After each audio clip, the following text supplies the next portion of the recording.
Shout out din po sa iyo. Ito yung si Berador. Shout out kay Javier De Leon, dating Berador.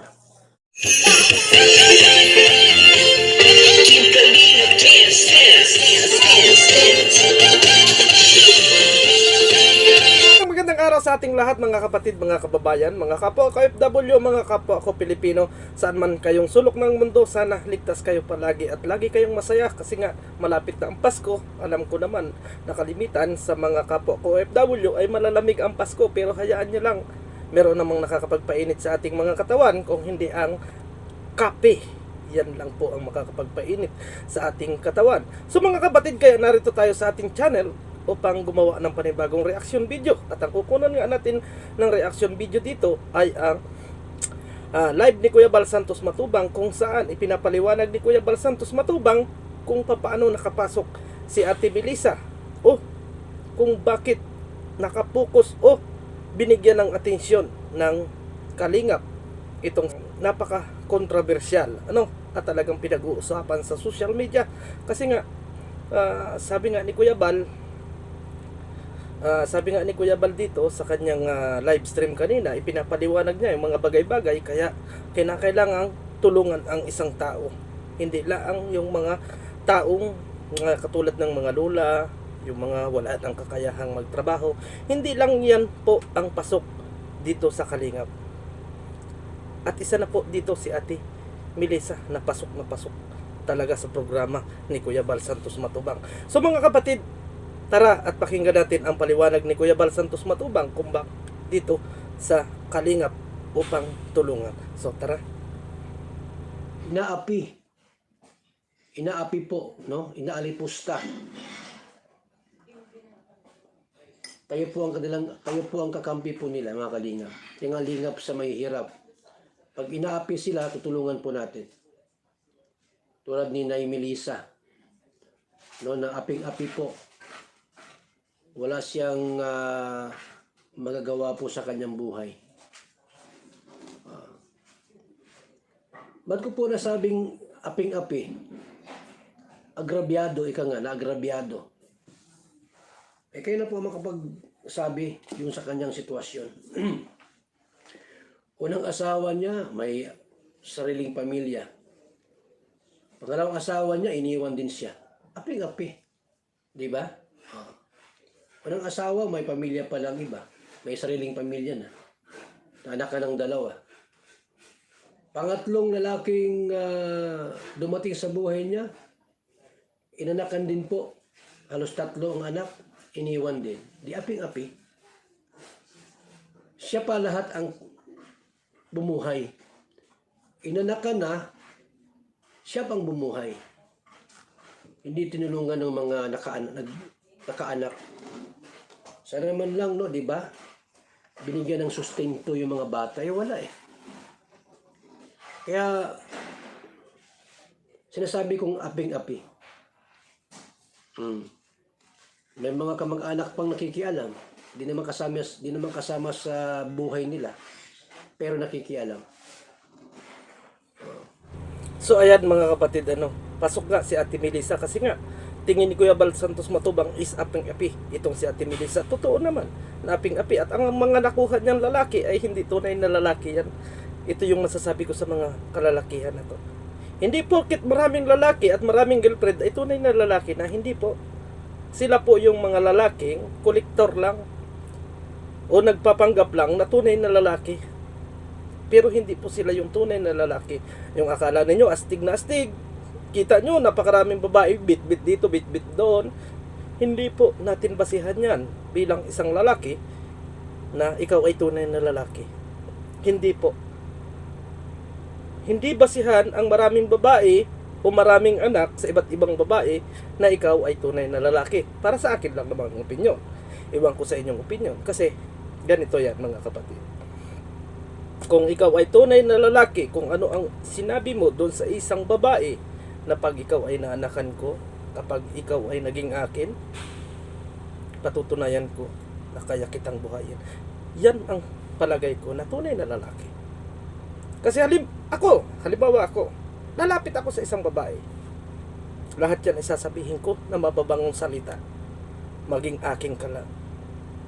Lahat ng magagandang sasabihin ko halos na lang ginto na yung sabihin ko para maging aking ka lang. Yung pala hindi ko kayang panindigan at pag nakuha ko na, bugbugin na kita dito, bugbugin kita doon. Ikaw ang hindi tunay na lalaki. Kasi ikaw na mismo ang nagsinungaling sa iyong sarili. Kasi hindi mo pala kayang panindigan yung iyong mga sinasabi. Ito naman sa mga kababaihan, pag nakakita ng kaunting gwapo, kilig na kaagad. Hindi man lang pagtanong-tanong na, uy, ikaw ba ay may asawa? Ikaw ba ay may sabit? O ano? Pag-aralan muna natin mga kapatid. Pag-aralan nyo. Kasi itong mga kolektor ay talagang yan ay lalapit at lalapit. Lalo na kayo ay makisig at maganda, lalapitan talaga kayo niyan. At lahat ng magagandang sasabihin yan. Pag nakuha na kayo, doon, may bugbog dito, bugbog doon, at iiwanan kayo. Ganun lang.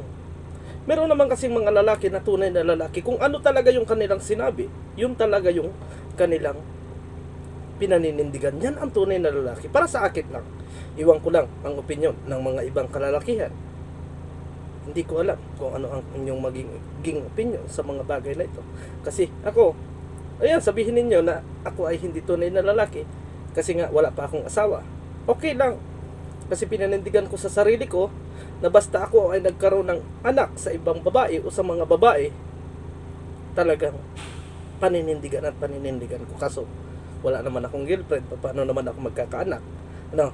So, mga kapatid, puntahan natin ang pakiusap ni Kuya Bal Santos Matubang sa ilan pang mga kasamahan nating vlogger. Sa mga kapwa nating vlogger, may pakiusap pa rin si Kuya Bal Santos Matubang. Tara, panoorin natin. Sana walang vlogger na makikialam dito sa mga problema po na ating pong aayusin. Kasi po mga kalingap, ang hangad lang natin po ay hingin yung tama, yung batas para sa kanila. Huwag naman sana makialam yung ibang vlogger dito sa ating pong gagawing pagtulong at paglingap. Kung ano yung batas, yun ang susundin po natin. Ilalapit tayo sa tamang ahinsya. Yung suporta po ng mga bata, ilapit natin sa gobyerno.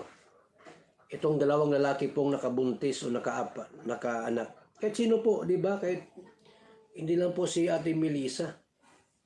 Kahit sino po sa atin na lumapit at humingi po ng tulong, sa abot po ng ating makakaya, tutulong tayo, mga kalingap, mga kaibigan. Lumapit sila sa kalingap, nagpatulong sila sa problema po nila. Tulungan po natin.